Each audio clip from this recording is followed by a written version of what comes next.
But I do think that employers need to start getting themselves ready for, firstly, a much stricter regulation of labour brokers. I don't think that there's any prospect of labour brokers being totally outlawed as was proposed, but they certainly will be more stringently regulated. Similarly, I think that the situation in relation to fixed-term contracts will be regulated in a much tighter way, and employers need to prepare for that. I don't think the regulation will be as stringent as initially proposed, but there certainly will be some regulation. I think there's also a good likelihood that the proposals for the streamlining and improvement of the dispute resolution system, particularly in the Labour Relations Act and especially in relation to Mead-Arb, will see the light of day in due course. I think it's very unlikely that the criminalisation of breaches of the Basic Conditions of Employment Act will see the light of day. I don't think that the Department of Labour has the resources to investigate and prosecute crimes, and that the legislature will therefore revert to the current position.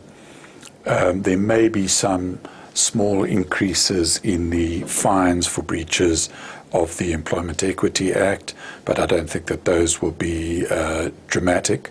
I also think that it's very unlikely that the proposed changes to the criteria for the assessment of the fairness and lawfulness of employment equity plans will change materially, and in particular the very controversial proposal around the use of national demographics in places like the Western Cape and KwaZulu-Natal, I think have no prospects of seeing the light of day.